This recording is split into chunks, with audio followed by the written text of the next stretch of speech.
Nada, buenas noches con todos. Gracias por conectarse un viernes a las 8 de la noche. Definitivamente les debe gustar o apasionar mucho la medicina felina como a nosotras que estamos conectadas ahora. Y es un honor poder compartir lo que he aprendido y lo que practico hoy en día de manera privada en mi clínica, en mi clínica diaria de medicina felina.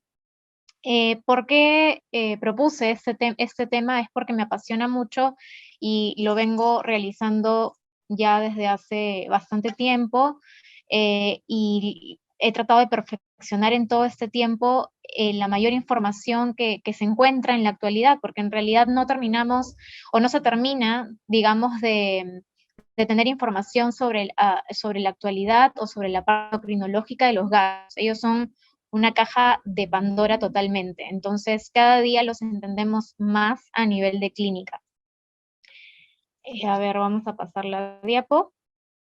Entonces, el hipertiroidismo felino está descrito por primera vez en 1979 y es más, en 1980 es cuando el doctor Mark Peterson, que es el pionero en la medicina endocrinológica, es el pionero en el tratamiento del hipertiroidismo, lo impone y lo presenta, ¿no? Y desde ahí se está realizando, desde ahí se viene realizando el manejo y el tratamiento adecuado para esta enfermedad en lo que es los Estados Unidos.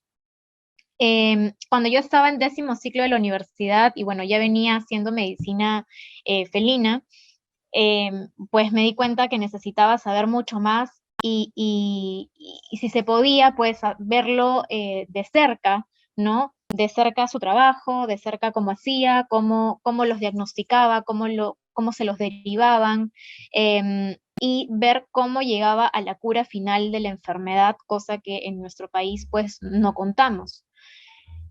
Así que para mí era como un actor de Hollywood poder haberlo conocido. Él tiene su clínica en Nueva York, en Estados Unidos, tiene dos clínicas, el Animal Endocrine Clinic. Y bueno, para empezar, la enfermedad endocrina top que vamos a conocer es el hipertiroidismo felino. Por debajo va a estar la diabetes felina, el síndrome de Cushing, el hiperaldosteronismo, el Addison, que es bastante raro. Entonces, esta va a ser, digamos, nuestra primera opción en cuanto a enfermedades endocrinas. La prevalencia, bueno, va de un 14% en adelante. En realidad, esto viene de estudios, en realidad no de nuestro país, sino de países como Estados Unidos, pero se asemeja mucho a la prevalencia que tenemos hoy en día aquí, ¿no? Y en general se da en gatos mayores de 12 a 13 años, ¿no? Y estamos hablando de gatos gerontes, de gatos en etapa geriátrica o senior. Y en gatos mayores de 7 a 8 años, pues es un porcentaje un poco más bajo, del 5 al 10%. Ahora, algo que recalca mucho el doctor Peterson, y ya se recalca mucho en diferentes estudios, es que ¿por qué la prevalencia ha aumentado? Si es que de repente el conocimiento del médico veterinario ha mejorado, los estudios han hecho que sepamos más sobre la enfermedad, o es que tal vez los gatos están viviendo mucho más que hace como 35 años, donde los gatos eran de vida outdoor y no tenían una esperanza de vida tan larga como la que tienen ahora gracias a nuestros cuidados como propietarios también, ¿no? Entonces, esta parte puede ser que a veces suene aburrida porque nos han enseñado hasta en la universidad la parte de endocrinología, la parte de los ejes, pero en realidad es muy importante saberlo porque si ya estamos realizando clínica hoy en día con nuestros pacientes, necesitamos saber cómo explicarlo de manera, digamos, muy didáctica al dueño, porque para él va a ser complicado poder entender qué es lo que le está pasando a su gato y por qué tiene tantas complicaciones y tantas cosas por explicar, ¿no? Entonces, algo muy básico es explicarle que existe un eje tiroideo. Tenemos la TRH, que es una hormona que se va a encontrar en el hipotálamo, que va a estimular a la hipófisis, a la TSH, que es la tirotropina, y esta va a ir a la glándula tiroides a estimular la secreción de T4 y de T3.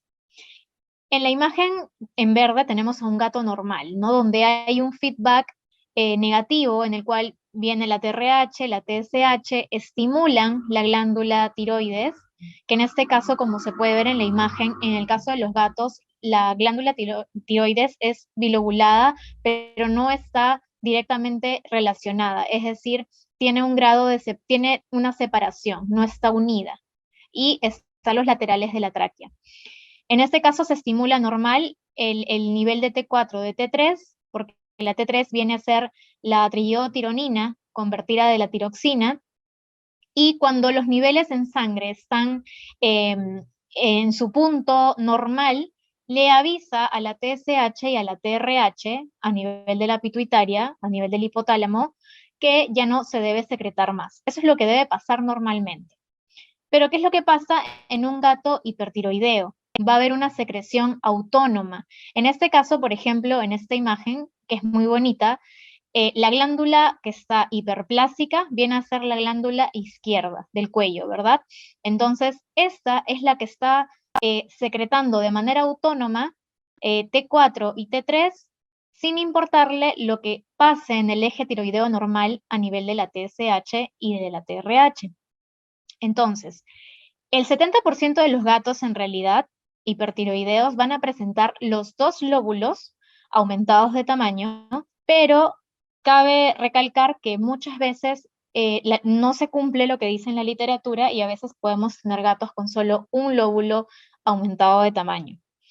¿Qué diferencia tenemos con los perros? Los perros que hacen hipertiroidismo o que tienen hiperplasia del nódulo tiroideo generalmente son carcinomas, hablando de manera histopatológica. Pero cuando hablamos de gatos, el mayor porcentaje de esta hiperplasia a nivel histopatológico se habla de un adenoma tiroideo, ¿no? Que genera una tirotoxicosis. El 1 o 2% en realidad de gatos con carcinoma tiroideo es esa la prevalencia, ¿no? Es muy, muy baja, ¿no? ¿Qué función tiene la tiroxina? ¿Qué función tiene la triiotironina en el cuerpo? ¿No? Básicamente es regular la temperatura, la parte muscular, la producción de glóbulos rojos, porque tiene un efecto en la eritropoyetina, funcionamiento muy, muy estrecho con el tema del sistema nervioso, con el control del peso, la regulación del metabolismo. Entonces, es una hormona muy importante que lamentablemente con esta enfermedad nos va a traer consecuencias de un desarrollo de hipermetabolismo, ¿no? Entonces, este estudio me gusta mucho, fue realizado en el 2016 por el doctor Mark Peterson, en el cual se ve la prevalencia y el desarrollo en la patología, digamos, tiroidea, en gatos hipertiroideos, cuánto, digamos, incrementó o se empeoró la enfermedad dependiendo de la duración, ¿no? Fueron 2.096 gatos referidos, que luego fueron referidos para terapia con yodo radioactivo. Y en este estudio se vio que en una progresión de 3 a 4 años, realmente era una enfermedad, como dice, valga la redundancia, una enfermedad progresiva. Es decir, habían gatos dentro de estos 2.096 gatitos que habían estado en un estado subclínico, pero que al cabo de 3 a 4 años, o 2, 3 o 4 años, pasaban de un estado subclínico a un estado clínico. Es decir, podía palparse tal vez la glándula tiroides y no necesariamente clínicamente tener elevaciones en sangre, ¿no? En estos pacientes, al pasar el tiempo, sí había una elevación en la concentración de la T4 total, que es la tiroxina, y también había un incremento del tumor. Ahora, en este estudio también se nombran a los gatos Shimrat, que vienen a ser estos gatos que hacen adenomas, o también se les llama, o también si presentan por muy mala suerte carcinomas, son masas aberrantes, es decir, son bastante grandes, aumentan de tamaño a veces muy rápido y pueden estar fuera del lugar normal anatómico donde se encuentra la tiroides, es decir, son masas extratiroideas. ¿Qué es lo que pasa? Que la masa está acá en el cuello, pero por gravedad va a caer hacia la zona intratorácica. Entonces, digamos que no hay forma de verlos ni de sacarlos, ni siquiera por una radiografía. Más adelante les voy a mostrar cómo se diagnostican. O también se llama la enfermedad de Plummer, que es cuando hay más de un nódulo hiperplásico productor de tiroxina, ¿no? Que es multinodular. Entonces, ¿qué factores están involucrados en el desarrollo del hipertiroidismo? En realidad, esta enfermedad es multifactorial. Tenemos diferentes teorías. Hace muchos años habían teorías que eran más específicas con la parte de alimentación. Algunas cosas todavía no se sabían. Pero lo que sí se sabe es que los gatos siempre han tenido un potencial, digamos, para desarrollar hipertiroidismo, ¿no? Y como les había mencionado, hace muchos años vivían poco tiempo, ¿no? Habían más gatos techeros, habían más gatos que morían por otras patologías, pero hoy en día pues tenemos gatos mayores que llegan a consulta, tenemos más prevalencia de gatitos senior, entonces es más fácil poder diagnosticarlos. Y un punto muy importante es que hoy en día está muy claro, sobre todo en las generaciones más jóvenes de veterinarios, que hay que hacer mucho hincapié en la medicina preventiva. Entonces, gracias a la medicina preventiva, podemos diagnosticar a tiempo, o los estamos diagnosticando a tiempo antes de que lleguen a las etapas más avanzadas, ¿no? ¿Qué otra cosa, qué factores están involucrados? Bueno, se dice que hay modificaciones en el ADN, ¿no? Eso sí, en estudio, la parte genética. En cuanto a factores nutricionales, bueno, en cuanto a la comida, está bueno la deficiencia, ¿no? Hace muchísimos años había deficiencia de yodo en la dieta, pero ya con el tiempo, pues, se fue perfeccionando el tema de la adición de yodo en las dietas nutricionales balanceadas, ya sea enlatados o galletas o los pellets.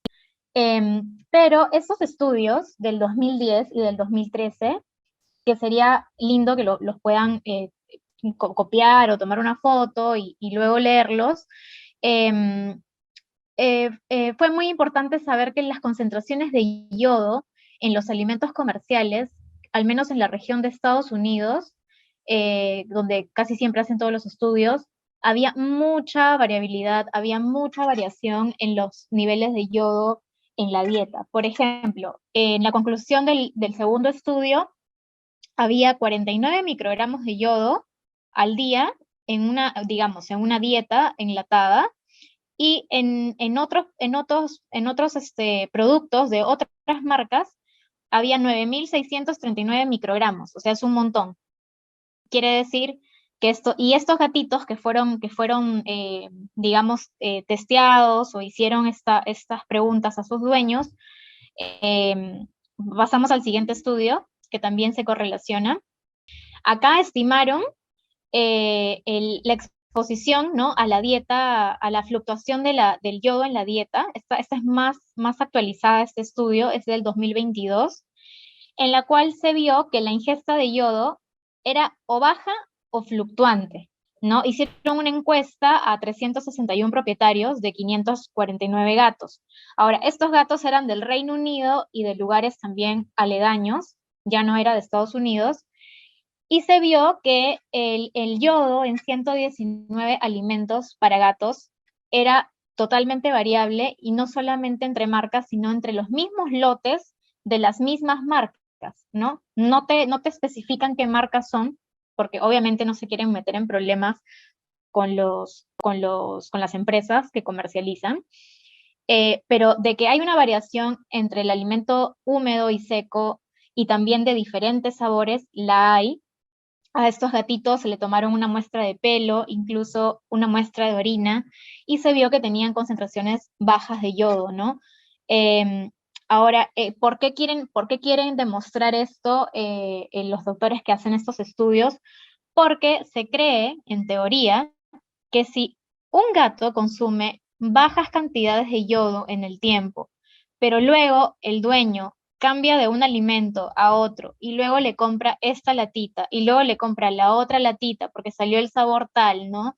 Y ahora te dicen que es el mejor alimento y tiene muchas fluctuaciones de marcas en su vida, esto puede crear que hayan que haya una alteración en el eje tiroideo, ¿no? De yodo, y con el tiempo se pueda dar algún tipo de hiperplasia a nivel de la tiroides, que con el tiempo se pueda desarrollar de un paciente subclínico a un paciente ya clínico hipertiroideo. Sigue en teoría, sigue en estudio, pero se sigue demostrando. Hills no me paga, Invetsa tampoco, pero me gustó esta comparación que he puesto aquí sobre la marca Hills, porque, bueno, es la que tiene el alimento Thyroid Care en Estados Unidos. Nosotros no tenemos el YD aquí en Perú, utilizamos lo que tenemos, pero es importante esta comparación porque podemos saber el por qué este alimento se tiene, o se da en pacientes hipertiroideos clínicos allá en Estados Unidos, y es porque solamente tiene un 0.18 miligramos por kilo de yodo controlado, ¿no? Se supone que ya son pacientes que están recibiendo tratamiento y que tiene que ser controlado el flujo de yodo. En nuestro país contamos con el senior mayor de 11 años, o también contamos con el KD de Hills. Entonces, si vemos, no hay mucha variación entre los niveles de yodo. Uno es de 1.3 miligramos y el KD es de 1.1 miligramos. Entonces, esas serían las dietas que yo uso personalmente en pacientes hipertiroideos. Definitivamente tenemos otras comidas muy buenas que podemos utilizarlos. Más adelante les voy a mencionar por qué el KD, y por qué no, y en otros casos, por qué usar el senior, ¿no? O sea, en paciente hipertiroideo. ¿Qué otros factores tenemos involucrados? Pues los disruptores. ¿Qué significa disruptor? Quiere decir que es una sustancia o aquel agente que va a interferir con la conversión de la T4 a la T3. Si no se convierte la tiroxina a la triiodotironina, lo que va a pasar es que el hipotálamo lo va a tomar como que no hay producción de la hormona. Entonces se va a hacer un feedback en el cual al final del tiempo va a terminar haciendo que se hiperplasie las células, la glándula, y se produzca un hipertiroidismo al final, ¿no? Después de mucho tiempo. No es inmediato. Digamos, ¿qué cosas nos menciona? Bueno, principalmente los plastificados que vienen en las latas con las tapas de fácil apertura, el bisfenol, se supone que ya no se debería estar usando en los enlatados, los retardantes de llama, que les llaman los PBDES, pesticidas, ¿no? Bifenilos, que se encuentran en los pesticidas, y es muy importante saber, yo de repente hace 9 años no lo sabía, pero hoy en día pues no uso yodo en el cuello para desinfectar, ¿no? Si tengo un procedimiento que va a ser en el cuello de un gatito, ya sea o no hipertiroideo, no voy a usar yodo. Prefiero usar clorexidina, alcohol clorexidina, ¿no? Limpieza, afeitado, pero no uso yodo porque esto puede estimular a gatos que ya están sensibilizados. Vamos a hablar mucho del gato oculto, ¿no? Que no es clínico, pero que en el futuro podría serlo, ¿no? Y es muy importante el tema del cigarrillo. O sea, hace un tiempo no se informaba mucho sobre si el cigarrillo tenía algo que ver con el tema del hipertiroidismo, pero hoy en día se dice que sí.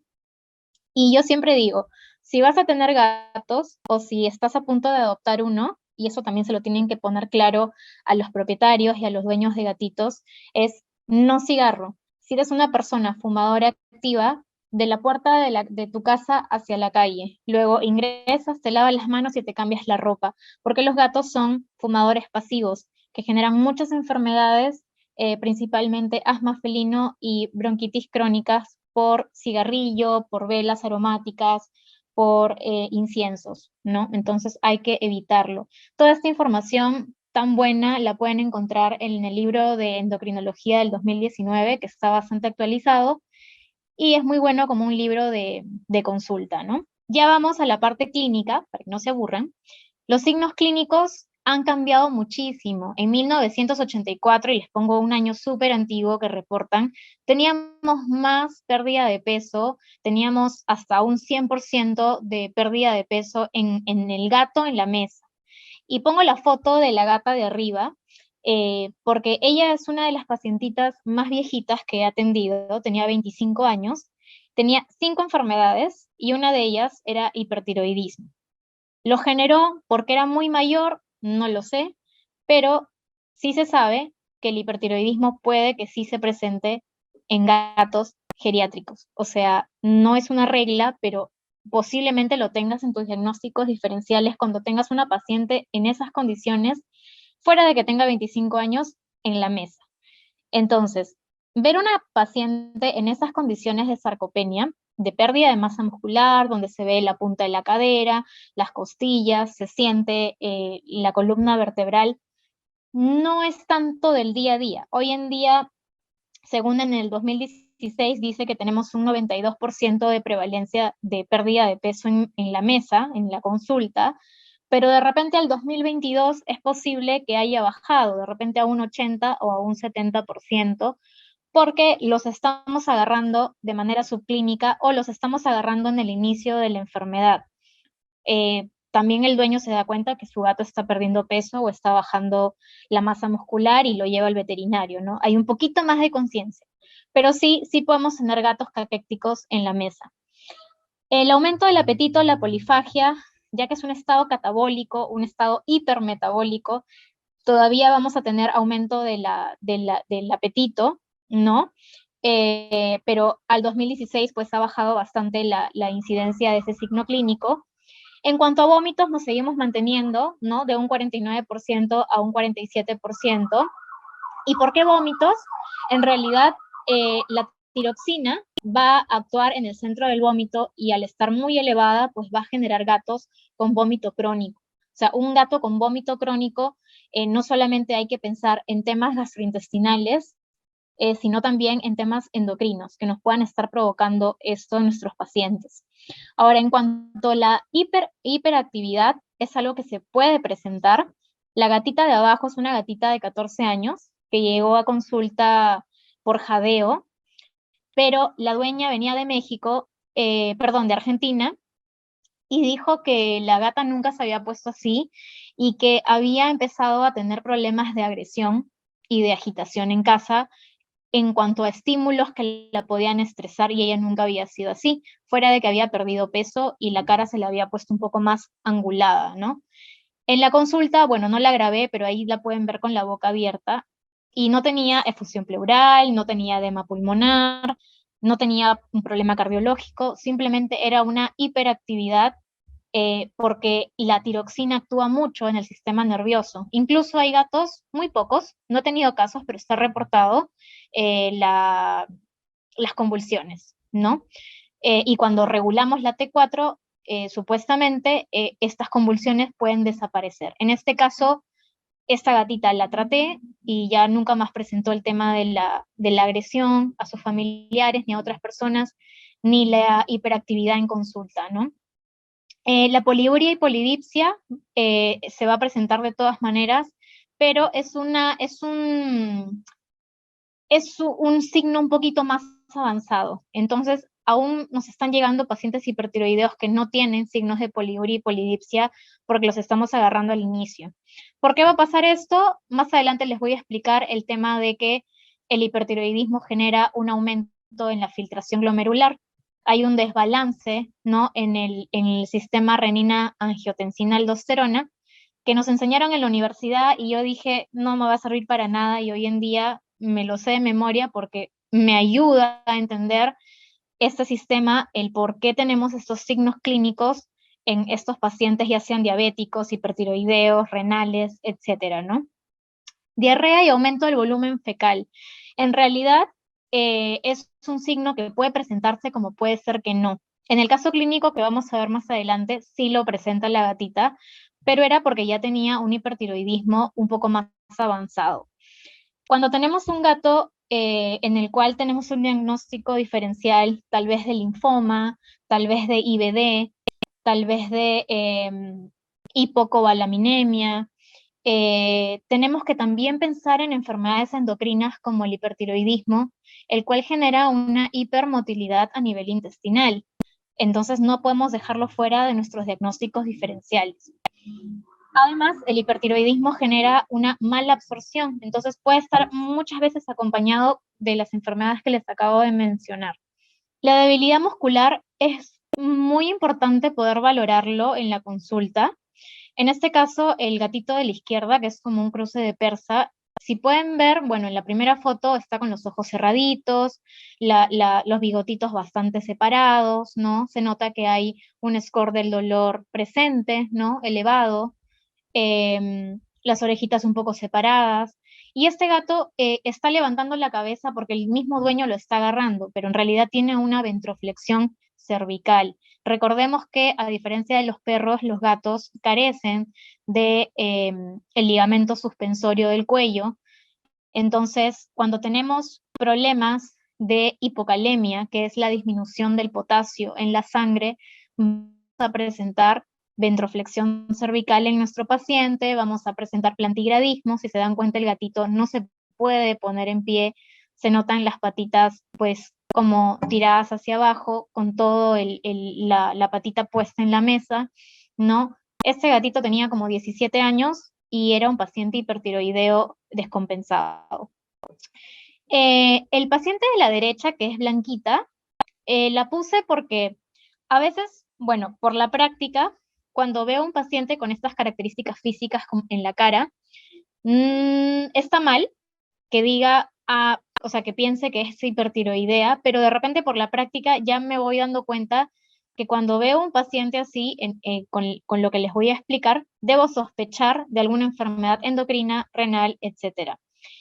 Ella tiene los ojos hundidos, tiene el arco cigomático de los cachetitos bastante pronunciados, la parte nasal, la parte oral la tiene bastante angulada y la cara bastante perfilada, ¿no? Y bueno, ha bajado bastante de peso. Entonces, dentro de nuestros diagnósticos debe estar el hipertiroidismo. Signos dermatológicos, realmente he tenido pocos, pero sí se pueden presentar. Por ejemplo, la gata de la izquierda, Mina, ella tiene 12 años, es una pacientita muy querida, ahorita está súper controlada con la enfermedad, pero cuando ella llegó tenía problemas de acicalamiento excesivo. De hecho, no puse la foto en la cual se ve cómo, o sea, se arrancaba los pelitos de la zona inguinal, y la dueña pensaba que solamente era por un tema de estrés, pero esta fue la foto, digamos, más feíta porque tenía acicalamiento excesivo en la zona dorsal, la parte lumbar, pero también tenía un tema de micosis, o sea, teníamos dermatofitosis asociada a qué, o sea, la habían estado tratando en otras veterinarias por temas dermatológicos, pero en realidad no estaban yendo al punto que estaba generando este problema dermatológico porque ella recaía con la piel. Entonces, la dermatofitosis en un gato mayor de 7 años, o en un gato adulto, o en un gato hasta geriátrico, como ella, que tenía 12 años, hay que buscar otras causas, porque los gatos son sumamente limpios. Ellos se acicalan todo el tiempo, ellos están bastante limpios. Cuando son de pelo corto, en realidad no necesitan bañarse muy seguido, tienen una flora normal en la piel, una grasa normal en el pelo que los protege. Entonces, en estos casos, si ustedes presentan pacientes gerontes con temas dermatológicos, hay que prenderse el foco y buscar qué otras enfermedades nos puedan estar produciendo. La gata de la derecha, que es una siamés, también tenía problemas de hongos, pero la enfermedad base era endocrina, era hipertiroidismo. La valoración de la condición corporal es muy importante. Yo manejo la que es del 1 al 9, que también la pueden encontrar en la Asociación Americana de Medicina Felina, donde 5 vendría a ser, digamos, el gatito normal. Y acá quiero hacer mucho hincapié. Muchas veces nos traen pacientes, no lo sé, mayor de 7 años, que está en una muy buena condición corporal, pero no pedimos exámenes de rutina. Y los exámenes de rutina hoy en día en un gato mayor de 7 años ya no solamente es un hemograma y un perfil bioquímico. Un examen de rutina sanguíneo significa pedir hemograma, bioquímica, medición de tiroides y por lo menos electrolitos y un examen de orina. Entonces podemos tener gatos que tengan una condición corporal de 5, de 6, de 7, incluso hasta obesos, que sean subclínicos, ¿no? o que simplemente ya estén con pequeñas elevaciones que aún no generan eh, disminución de peso del paciente. Y mucho ojo con esto. Una cosa es la condición corporal y otra cosa es el score de masa muscular. Acá a la derecha tenemos la parte muscular que va del 1 al 4, ¿no? Donde 1 es normal y 4 es sarcopenia grave. Entonces, siempre que valoremos la parte de las vértebras del gatito, hay que compararlo con el nudillo de nuestros dedos, ¿no? Cuando sentimos como el nudillo de nuestros dedos, digamos, es número 4, ¿no? Es lo más grave de sarcopenia que podemos tener. Hay que valorar siempre la zona frontal de la cabeza, la zona de las escápulas, la zona de las costillas y sobre todo la zona de la cadera, ¿no? De la punta de cadera, que es muy evidente la pérdida muscular en gatos. Entonces, a lo que voy es que teniendo el score de condición corporal y el de masa muscular, en un gato hipertiroideo que está iniciando la enfermedad, podemos tener un peso normal, una condición corporal normal, pero ya podemos tener sarcopenia, ya podemos tener pérdida de masa muscular siendo gordito, teniendo una gran bolsa primordial, pero ya empezamos con sarcopenia. Acá está el doctor Peterson enseñándonos las dos técnicas que vamos a utilizar para la palpación tiroidea. Pueden aprender las dos, pueden realizar las dos. Mi favorita es la palpación clásica. El gato no tiene que estar tan rígido ni estresarlo mucho en realidad y tampoco con mucha sujeción. Puede estar sentadito, muy relajado, simplemente es agarrar con una manito la cabecita un poquito hacia arriba y con el índice y el pulgar agarrar desde arriba, desde la base del surco de las yugulares sobre la tráquea y hacer un pequeño masaje hacia abajo, ¿no?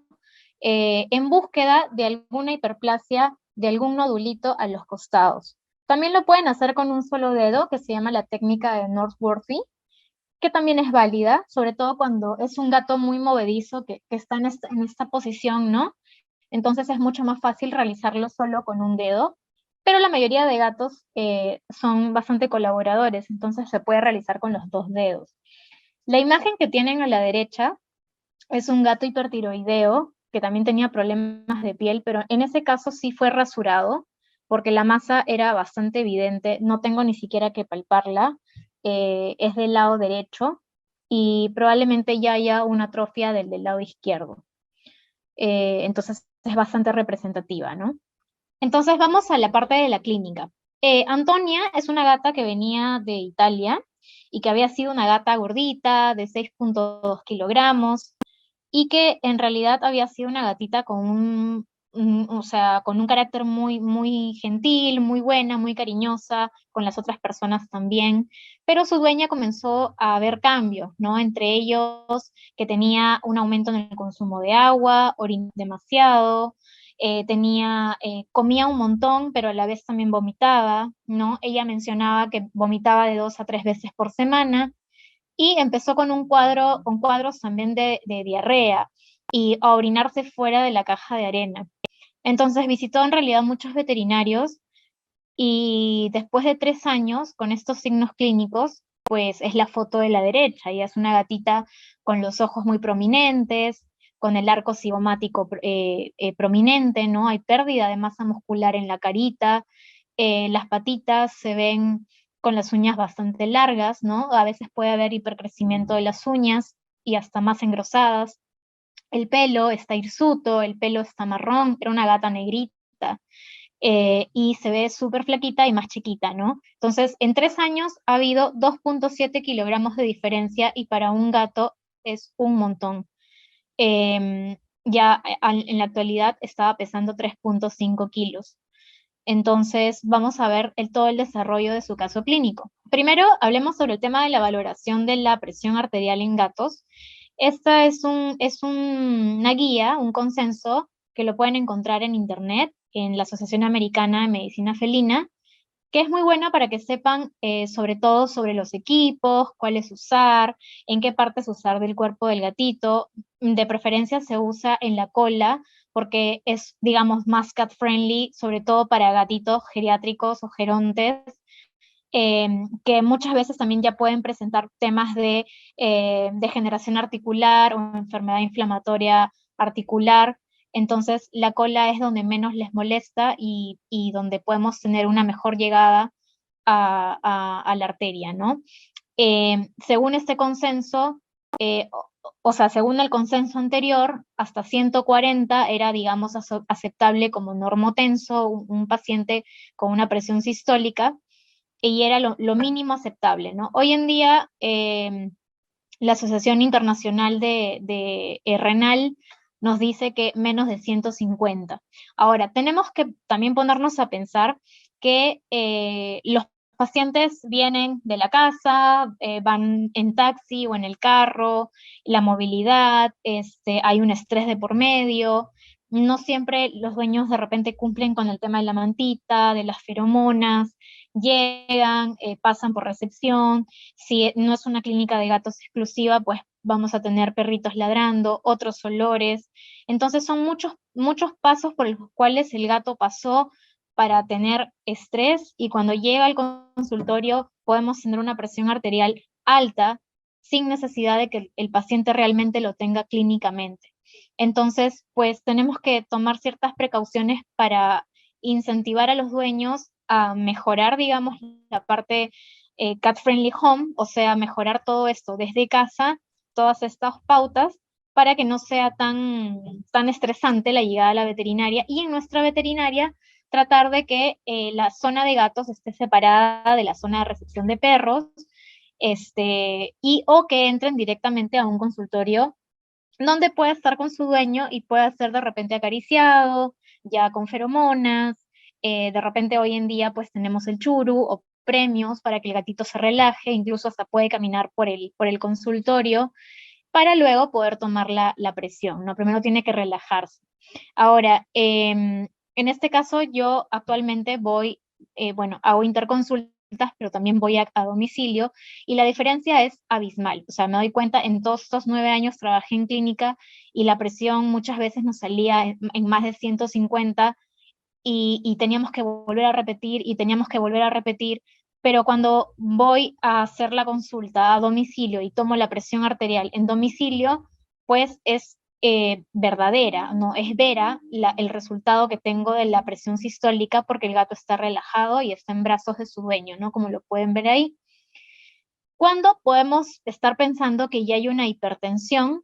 Desde 160 en adelante. Menos de eso es borderline, pero de 160 en adelante ya podemos hablar de una hipertensión moderada, y cuando ya está en más de 180, 170 y tantos, incluso hemos tenido pacientes de más de 200, ya son hipertensiones severas, donde, ¿qué es lo que más va a sufrir? Pues los riñones, el cerebro, los ojos, ¿no? Hay que tener mucho cuidado con los desprendimientos de retina por hipertensión arterial, y bueno, el corazón, ¿no? En este caso, la gatita Antonia tenía una sistólica de 154, así que lo pusimos como una presión normal o simplemente borderline, ¿no?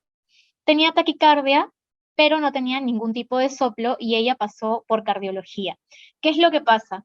Cuando ustedes oculten a un felino que también pueden estar sospechando que tiene hipertiroidismo, podemos tener grados de soplos, grado 1 o grado 2 de soplo en este paciente, y sí o sí tiene que pasar por un cardiólogo especialista que nos diga si a nivel de ecocardio está todo bien, porque el hipertiroidismo puede causar también eh, cardiomiopatía hipertrófica. Entonces, en este caso, felizmente, Antonia no tenía nada cardiológico. Entonces, ¿qué pruebas pedir? Principalmente en el hemograma de un paciente hipertiroideo vamos a tener eritrocitosis, macrocitosis del BCM, porque, como había mencionado, en parte de sus funciones tiene un efecto sobre la eritropoiesis. Entonces, es posible que nos encontremos con eritrocitosis a causa de. A nivel de los leucocitos, pues podríamos tener los glóbulos blancos elevados en la parte de los neutrófilos, sin tener ningún tipo de infección, disminución de los linfocitos y muchas veces hasta disminución de los eosinófilos. Acá viene la parte más importante. En cuanto a las enzimas hepáticas, Generalmente el 90% de los pacientes tienen elevación de las enzimas de constitución. Y acá es muy importante que sepamos patología clínica. Las enzimas de constitución vienen a ser las enzimas ALT, AST, la fosfatasa alcalina y la GGT. Esas enzimas nos dan información del parénquima, del estado de las paredes, de los hepatocitos, etc. Entonces, no estamos hablando de que el paciente tenga una disfunción hepática cuando nos encontremos con estas enzimas elevadas en sangre. Podemos decir que estructuralmente se pueden estar inflamando a causa de este hipermetabolismo. ¿Y por qué digo que no hay una disfunción? Porque si no tendríamos la bilirrubina total en sangre, o si medimos amoníaco lo tendríamos elevado. Estos pacientes no se van a ver ictéricos, ¿no? Porque no tienen una disfunción hepática. Por ejemplo, en este caso, Antonia tenía un hemograma normal, pero sí tenía, coincidentemente con la literatura, una ALT en 231, una AST en 117.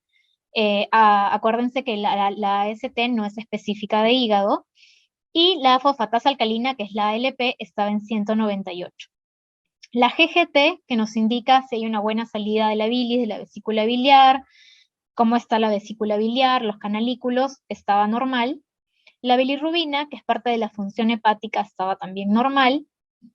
La literatura nos dice que podemos tener hiperfosfatemia hasta un 40% y también hipocalcemia, pero hasta el momento no está bien estudiado y no se sabe por qué los gatos hipertiroideos podrían o no tener elevación del fósforo y disminución del calcio ionizado en la sangre. Lo tenemos como un parámetro nada más. En cuanto a la azotemia, va desde un 2% hasta un 10%. ¿Y por qué tan bajo? Podemos tener gatos con enfermedad renal crónica enmascarada, y eso lo vamos a hablar de acá un ratito, y hay que acordarnos que la creatinina y la urea no es específica de riñones. Si estamos hablando de un paciente que está con hipertiroidismo y que tiene sarcopenia, que está disminuyendo la masa muscular a raíz de la enfermedad, pues vamos a tener con mayor razón una creatinina baja.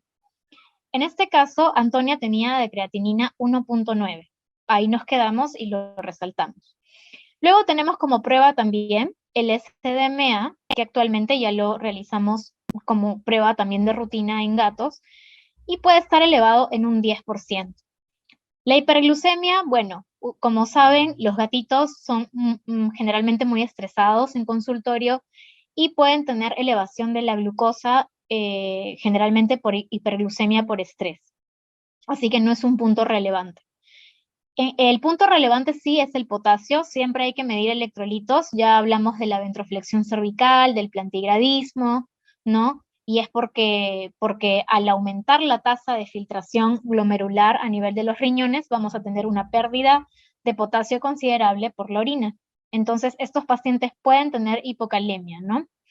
¿Qué otras enfermedades, por ejemplo, endocrinas, con las que me he podido topar este tiempo y solo he tenido un caso, ha sido un gato con hiperaldosteronismo, que en realidad se dice que es una enfermedad bastante rara, pero hoy en día ya hay muchos reportes a nivel del mundo y es una enfermedad subdiagnosticada que tiene signos clínicos a veces parecidos al hipertiroidismo o a la enfermedad renal crónica, porque son gatitos que pueden tener el potasio muy bajo y una hipertensión severa.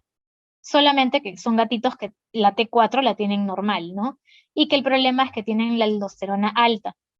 Pero les doy este dato de esta enfermedad, hiperaldosteronismo, para que la puedan también buscar, puedan saber sobre ese tema, y que es una enfermedad endocrina que también está ya diagnosticándose en este tiempo, ¿no? Que ha estado tan oculta. En cuanto al examen de orina, es muy importante pedirlo. A veces cuando ya tenemos muchos análisis en sangre y mucha tecnología, nos olvidamos de cuán importante es hacer un examen de orina, y es que la densidad urinaria nos da muchísima información.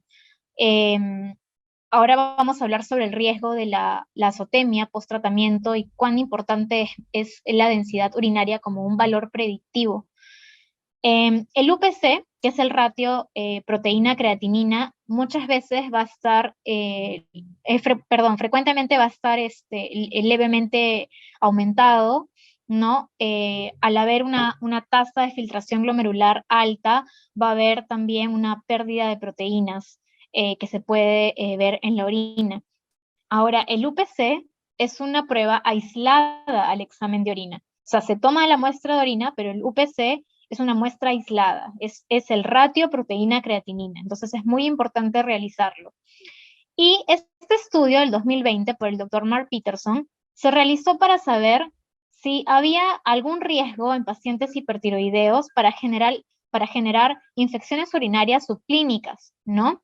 Entonces, de 393 gatos hipertiroideos y 131 eutiroideos, o sea que estaban ya normalizados, habían tenido tratamiento y se habían normalizado, se mostró que en realidad la bacteriuria era de un 4.3%, que es bastante bajo, es una prevalencia muy baja.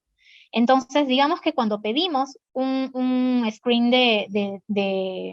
de análisis al dueño, pedir de buenas a primeras un cultivo de orina ya no sería necesario. Acá hace muchos años sí solicitábamos tres cosas siempre con la orina, que era el examen de orina, el UPC y el cultivo, pero hoy en día ya no es necesario porque no es un riesgo. Pero en este caso sí lo solicitamos porque la dueña nos decía que Antonia estaba orinando mucho fuera de la caja de arena. Y ya habíamos conversado sobre la parte ambiental, la parte de enriquecimiento, de que si la caja era grande, dónde estaba situada, la arena, etc. Entonces, sí o sí lo realizamos. Y salió que era positiva a E. coli, que es la bacteria más prevalente en las infecciones urinarias de gato, ¿no? Tenemos una enfermedad base de hipertiroidismo que sí podría estar relacionada, pero ya con este estudio sabemos que no. Entonces, de repente está asociada más a la edad y es una coincidencia de infección urinaria.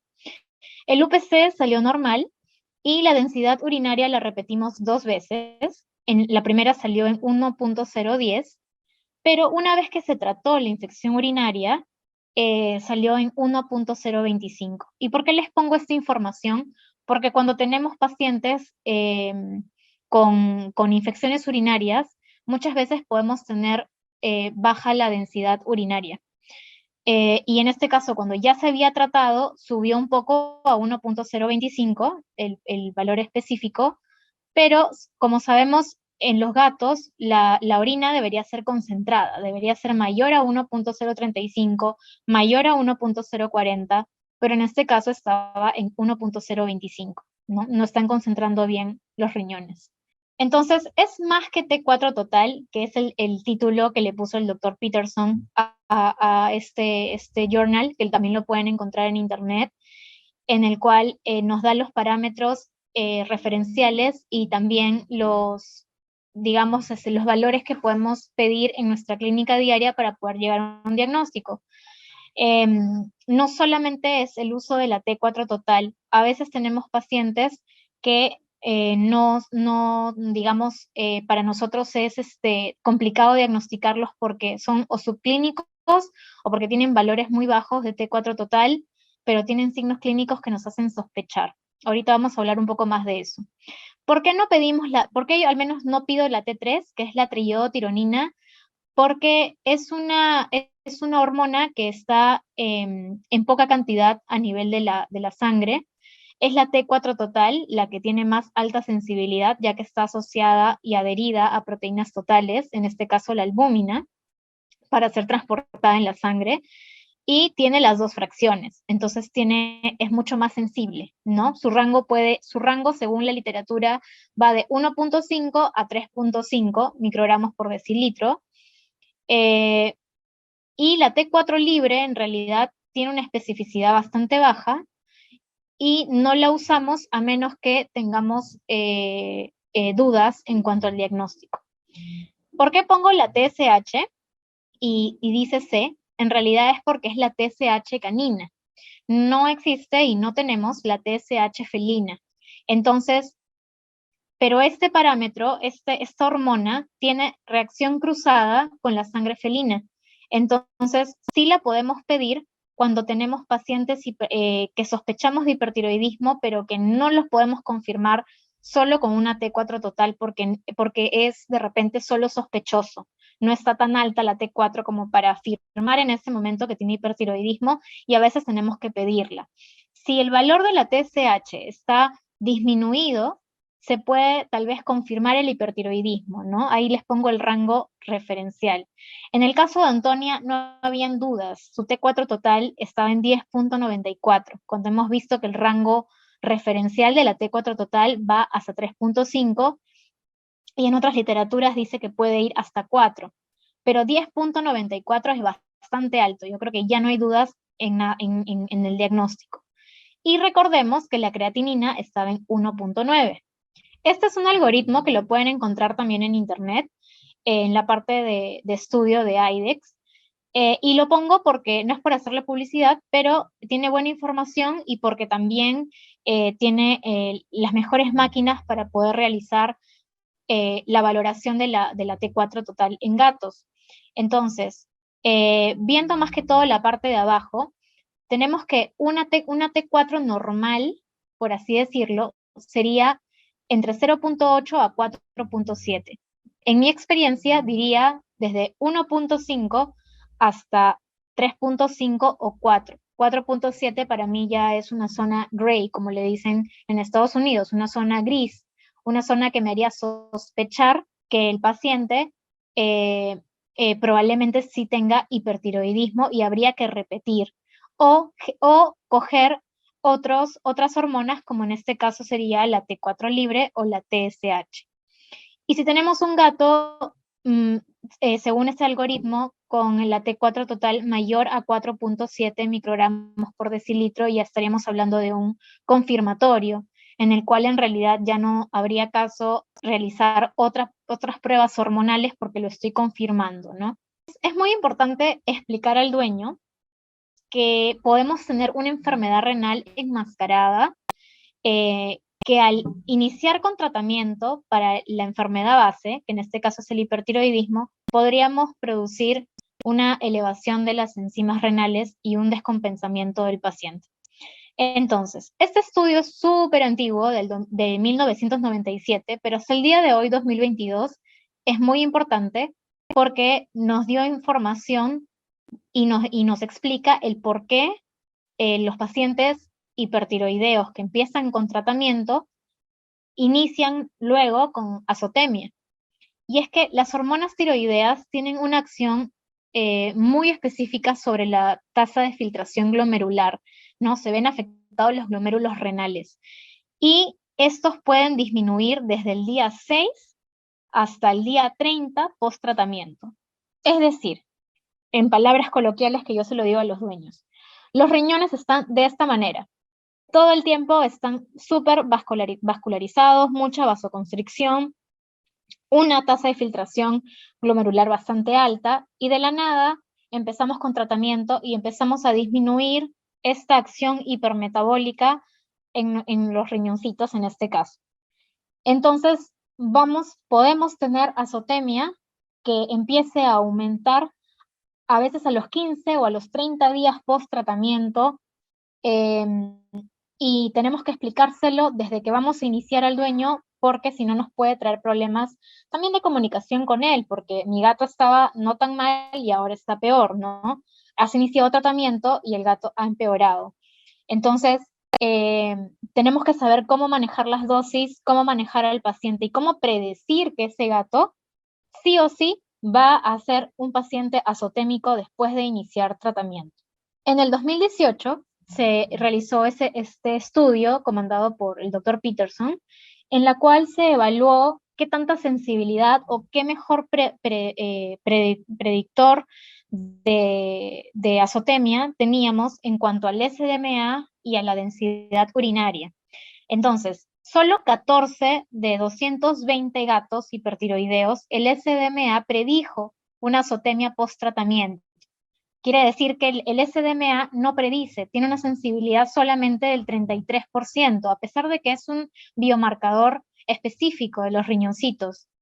Quiere decir que estos pacientes que iban a iniciar tratamiento se les midió SDMA y otros parámetros y en realidad sí llegaron a hacer azotemia, cuando el SDMA nos dijo que eran pacientes que estaban en un estadio renal 1 o un estadio bueno, saludable, ¿no?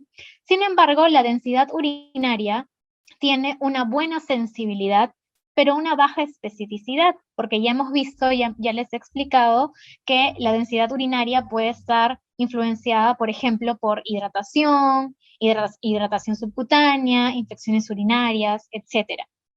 Pero si no tenemos infección urinaria y tenemos un paciente, digamos, donde se ha tomado la muestra estéril, ¿no? Por cistopunción, y tenemos una buena muestra urinaria, sabemos que si sale menor de 1.035, es un valor predictivo de que este paciente, a pesar de tener una creatinina estable o normal, va a hacer azotemia cuando iniciemos tratamiento. Y es porque se pierde la capacidad de concentrar orina, básicamente. Esta tabla se la tienen que saber de memoria de todas maneras si hacemos clínica de felinos, y si no se la saben, como yo, la tengo impresa en un folder y cada vez que se los explico a los dueños, se los explico con esta imagen, que nos la da IRIS, que es la Sociedad de Interés en Enfermedad Renal, y que nos ayuda mucho a estadificar la enfermedad renal crónica. Estadio 1, estadio 2, estadio 3 y 4. Entonces, en este caso, nuestra gatita tenía a nivel ecográfico el riñón izquierdo levemente disminuido de tamaño, es decir, ya teníamos características de cronicidad a nivel ecográfico, pero a nivel de sangre teníamos un SDMA en menos de 18. Según el parámetro, estaba normal, ¿no? Pero ella tenía un valor de 1.9 de creatinina. Quiere decir que estábamos, según el valor de creatinina, en un estadio 2. Fuera de eso, a nivel de proteinuria, ella estaba en el límite. El límite en realidad es de 0.2 a 0.4. Si ustedes tienen más de 0.4 de proteinuria en el UPC, hay que repetir porque se sospecha de proteinuria, y dejarlo, digamos, como interrogatorio, ¿no? No hay que dejarlo pasar. Y en cuanto a la presión arterial, ella, bueno, estaba prehipertensa. No tenía hipertensión arterial, no había que medicarla para eso. Entonces, ¿cuál es el tratamiento que tenemos nosotros disponibles para el hipertiroidismo? Bueno, para empezar, hay que explicarle al dueño que es un tratamiento antitiroideo y es reversible. Es decir, podemos cortarlo y simplemente, pues, si ocurriera algo y pues la elevación de la T4 va a seguir, ¿no? Es algo que podemos controlar, no es algo que se acumule en sangre y que nos pueda causar algún efecto. Esta opción terapéutica, digamos, es la más usada en todo el mundo, hasta en Estados Unidos, que también ya se tiene la cura para el hipertiroidismo, igual se usa, porque estamos hablando de pacientes que puedan tener no solamente 10 de T4 total como Antonia, sino que hay pacientes que pueden tener hasta 17, 18, 19, 21 microgramos por decilitro en sangre. Entonces sí o sí tienen que pasar por ese tratamiento para ayudar a disminuir los niveles de tirotoxicosis.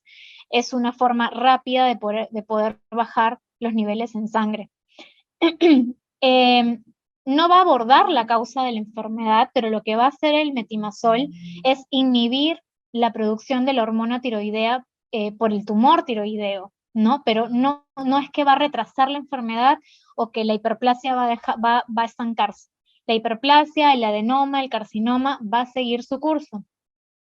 Y es importante saber que es una medicación teratógena, es decir, esta pastilla, la que he puesto ahí, por ejemplo, el tapazol de 5 miligramos, que lo pueden encontrar en cualquier farmacia, no hay que nosotros cogerlos con la mano así nada más. Lo ideal sería ponernos guantes para poder cortarla o poder partirla. O también tenemos empresas como PharmaPet que desarrollan la dosificación de medicamentos y que nos pueden ya dar la medicación en cápsulas preparadas. Es muy importante que las mujeres embarazadas no lo administren, no tengan contacto, y si nosotros estamos en contacto con el polvito o con la pastilla, inmediatamente hay que lavarnos las manos. También las mujeres embarazadas que tienen un gatito hipertiroideo en casa que recibe esta medicación, tienen que evitar el contacto con la arena. En ese caso, pues otra persona de la casa tendría que encargarse de la manipulación de la arena del gatito. La dosis inicial normalmente es de 1.25 miligramos, o sea, un cuarto de pastilla, y podría irse hasta 2.5 miligramos cada 12 horas. Pero yo siempre inicio con las dosis más bajas, incluso muchas veces la mitad de 1.25, dependiendo de el caso, y ahora les voy a explicar por qué. ¿Qué reacciones adversas normalmente se pueden dar? En primer lugar, vómitos y anorexia. Siempre le digo al dueño, si ves que el gato dejó de comer mañana, me avisas, bajamos la dosis, esperamos 2 días, damos protector gástrico, reiniciamos el tratamiento. Y en el caso de anorexia también, ¿no? Entonces, signos gastrointestinales sí pueden haber. De preferencia, este medicamento hay que darlo en ayunas, pero no hay que dejar al gato en ayunas toda la mañana, sino si te levantas por la mañana y en ese momento le vas a servir la comida, esperas de repente unos 15, 20 minutos antes, administras la medicación y recién sirves la comida para que haya una buena absorción gástrica del medicamento. A nivel de hematología, sí me ha pasado que he tenido pacientes con leucopenias crónicas, a pesar de ser gatos que hasta en PCR han salido negativos a SIDA y leucemia, y que no tenían otra enfermedad inmunológica. La pastilla les estaba provocando leucopenia. Entonces, a veces en esos casos tenemos que emigrar a otra marca o buscar otra marca que no nos genere esto.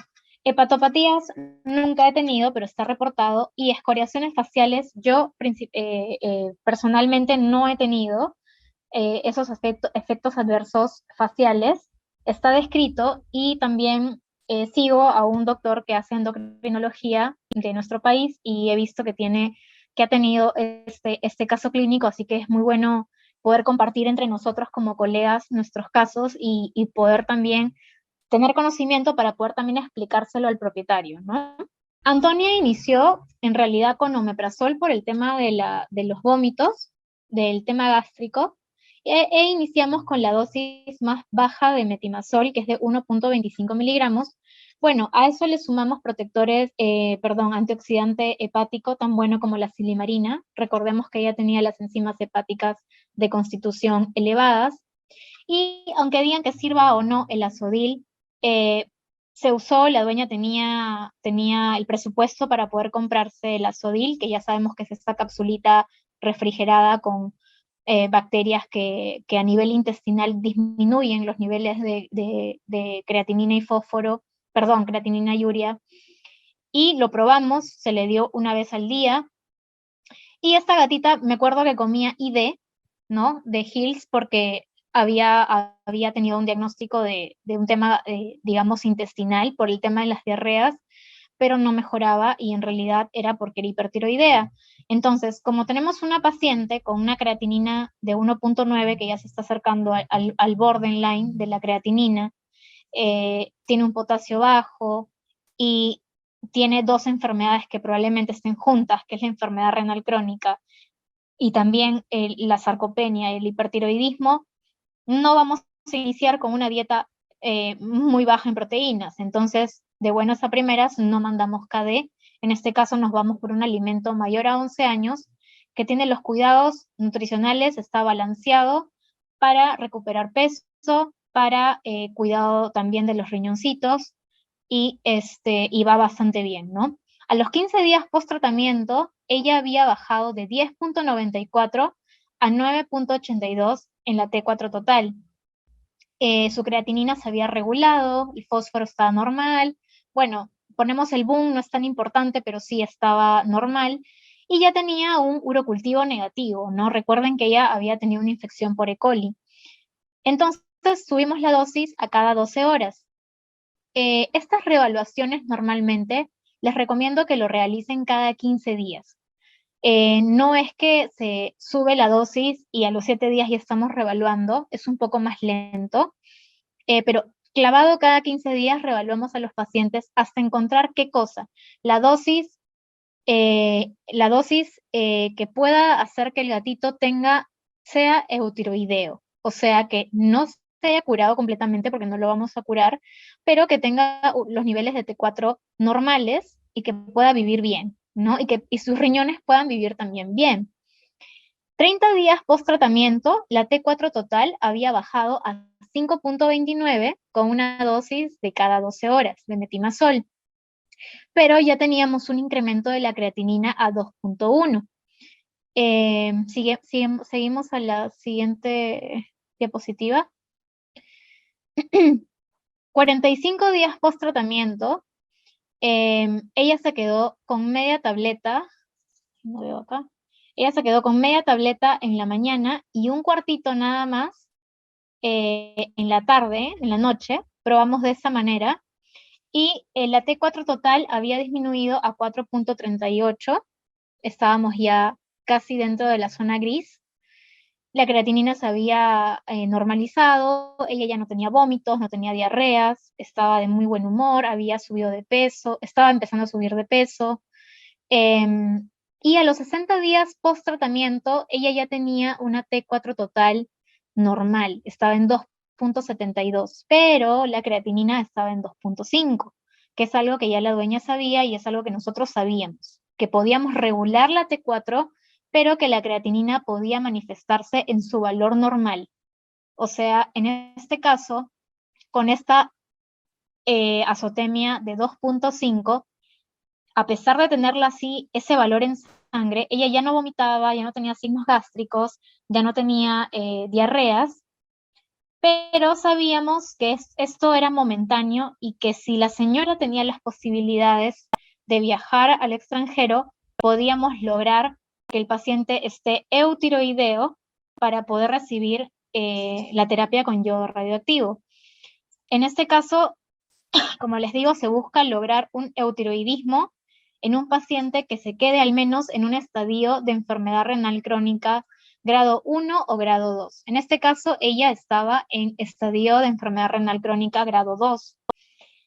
Su presión se seguía manteniendo súper bien, sus enzimas hepáticas muy bien, y tenía un peso de 3.7 kilos. Bueno, esa es una imagen del 2015, cuando fui a Michigan, donde también se hacía una terapia con yodo radioactivo.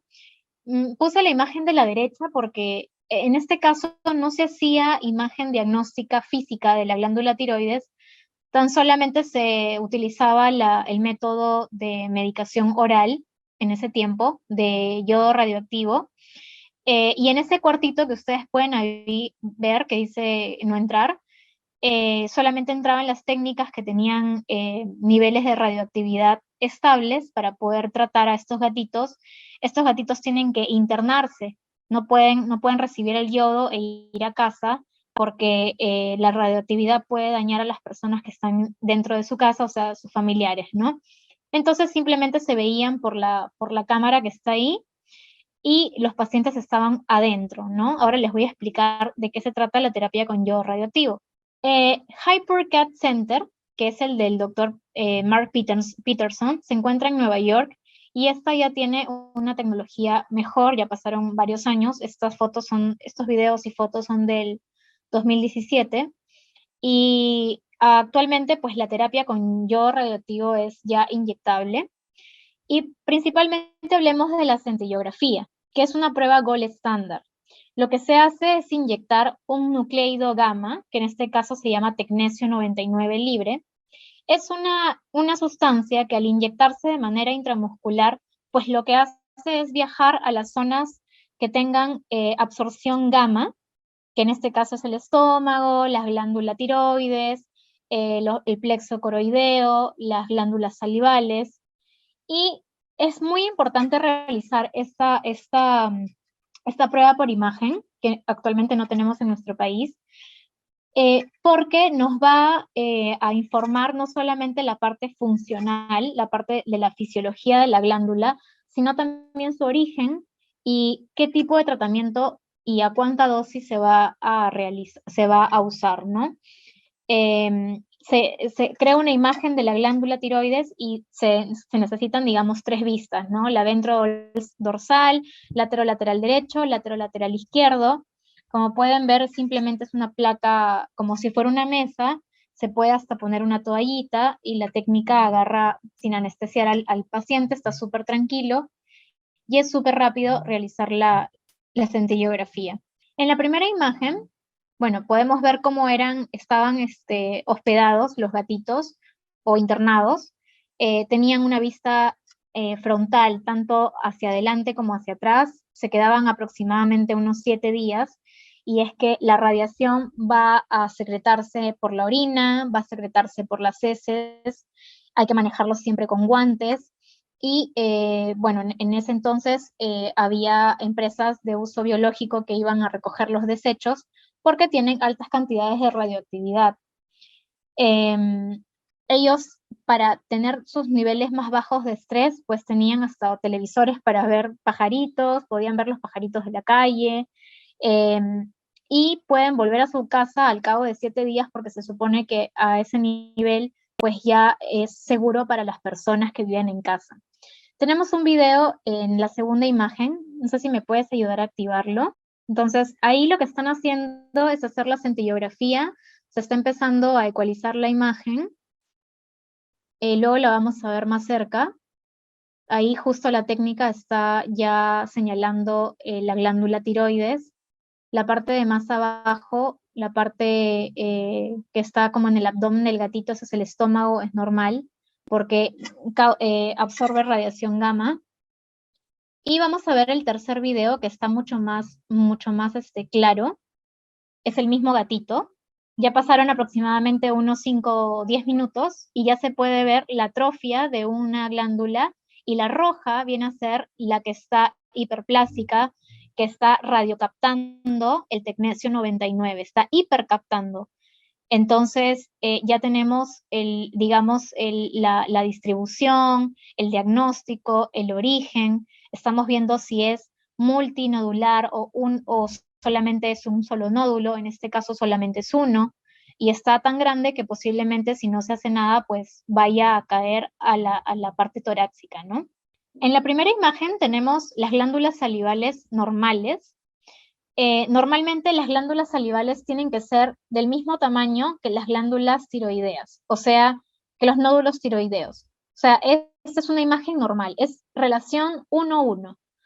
En la imagen de la derecha podemos ver que tenemos un nódulo, un adenoma tiroideo, que ya solamente es uno, ni siquiera se ve el segundo atrofiado. Se ha vuelto solo una hiperplasia de un nódulo y el otro simplemente ya desapareció y es mucho más grande y radiocaptante, ¿no?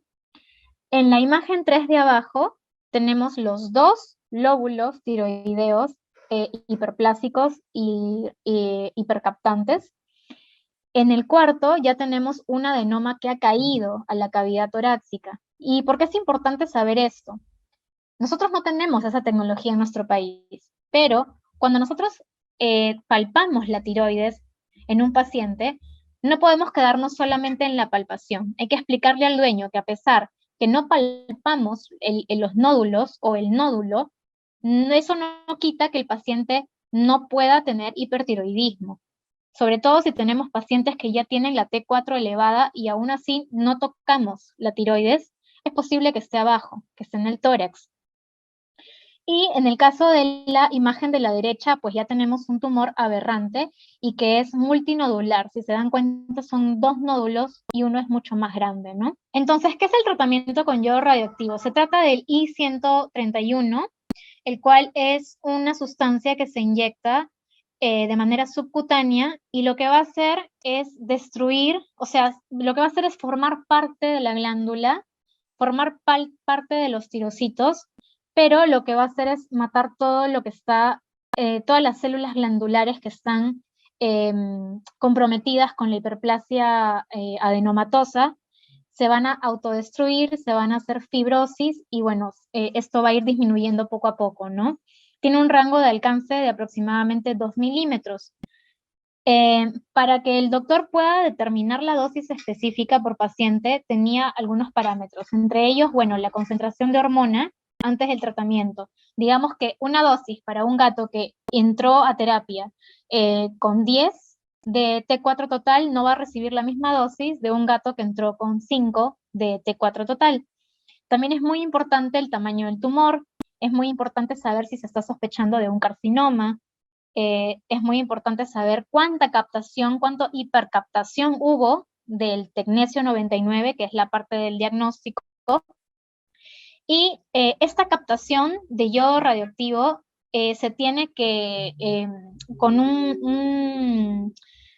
¿cómo se llama? El medidor de Heifer es el que nos va a ayudar a saber cuánta radiación tiene el paciente en 24 horas, para saber si hay que inyectarle más dosis o ya llegó a su máximo, su máxima concentración para la destrucción de la glándula tiroides que esté comprometida con la hiperplasia, ¿no?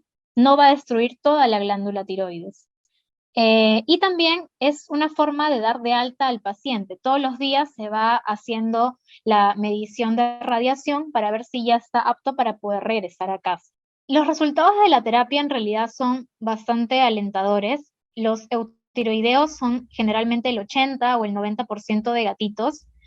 Pueden haber algunos refractarios, sí, en un 5%, pero estamos hablando de gatitos que tal vez tengan ya problemas de neoplasia como carcinomas, que no responden muy bien a la terapia con yodo radioactivo y tampoco a la del metimazol. Y en solamente un 20% y hasta diría menos, podemos tener hipotiroideos iatrogénicos, que de repente se le haya puesto una dosis, no sé, muy alta de yodo radioactivo y que haya destruido en su totalidad la glándula tiroides, que sea hipofuncional y que de hipertiroidismo nos vayamos al otro extremo, ¿no? Al hipotiroidismo. Y estos pacientes tengan que recibir medicación para el hipotiroidismo, ¿no? Como se me dio el nombre ahorita, creo que es levotiroxina. Sí, levotiroxina. El control bioquímico, en realidad, hay que hacerlo a los 30 días post tratamiento con yodo radioactivo, hay que hacerlo a los 60 días y luego cada 3 o 6 meses. Dentro de esos controles bioquímicos que hay que medir, bueno, principalmente los perfiles renales, que incluyan creatinina, que incluyan fósforo, que incluyan potasio, urea, bueno, SDMA tal vez cada 6 meses, y medición de T4 total, pues va a ser bastante, muy importante. En algunos casos se describe que hay pacientitos que después de un tiempo deben volver para una nueva terapia con yodo radioactivo, pero la mayoría con una sola sesión, pues pueden tener la cura sobre esta enfermedad. Y en la última diapositiva les pongo una comparación, una comparativa. Vamos a la siguiente diapositiva, en el cual el metimazol no controla, más no cura. El yodo radioactivo sí es una cura, pero el metimazol al final se vuelve más costoso, porque si bien es cierto la pastilla es barata y es un tratamiento fácil de administrar a nuestro gatito, estamos atados de manos y pies si no los mandamos al extranjero, porque estos pacientes a la larga van a ser costosos, van a requerir chequeos al veterinario más frecuentes, vamos a tener más complicaciones en el camino. La enfermedad renal muchas veces se empieza a descontrolar. ¿Qué pasa cuando la enfermedad renal empieza a manifestarse de manera muy brutal? Tenemos que ya empezar a priorizar la función renal sobre el hipertiroidismo. Muchas veces tenemos que reducir mucho el nivel de metimazol para que este paciente no haga azotemia y al contrario, cuidar la parte renal, ¿no? Entonces, son idas y venidas que muchas veces tenemos con nuestros pacientes. Y el yodo radioactivo aproximadamente cuesta como $1000, pero es un gasto único. No tiene casi efectos secundarios, el metimazol sí tiene efectos secundarios, es un tratamiento oral por siempre, en cambio el yodo radioactivo solo es una única dosis subcutánea, hay que hacer seguimientos de rutina y como les menciono con el metimazol hay que hacer una monitorización realmente frecuente. Y su inducción al hipotiroidismo sí puede pasar si es que utilizamos dosis muy altas. Por eso hay que tener mucho cuidado con los niveles de metimazol que usamos desde el inicio. El tumor va a seguir creciendo, como les digo, requiere ajustes en la dosis. En cambio, el yodo radioactivo, pues, destruye el tejido tumoral o ectópico y simplemente queda ahí. El metimazol no es efectivo con el carcinoma tiroideo. O sea, pacientes con carcinomas aberrantes, estos gatos Shimrat, que tienen 21, 18 de T4 total, probablemente no vayan a bajar con el metimazol, ¿no? Y en realidad el yodo radioactivo es el único tratamiento efectivo al 90% en cuanto a carcinoma, ¿no? Se va a resolver la proteinuria, se puede resolver la hipertensión arterial. Con el metimazol sí llegamos a regular nosotros la hipertensión arterial, los soplos cardíacos, las proteinurias, pero muchas veces pueden persistir si es que ya tenemos una enfermedad renal bastante instaurada, ¿no? Y definitivamente, pues los gatos hipertiroideos que reciben metimazol puedan tener menos supervivencia que pacientes que de repente tienen, no sé, 17 años, 16 años, que igual son candidatos para yodo radioactivo y puede ser que puedan vivir mucho más, ¿no? Y bueno, ahí terminamos. Estoy atenta a cualquier duda. Esas son mis redes sociales, mi correo electrónico, así que cualquier cosa, cualquier duda, estoy para ayudarlos.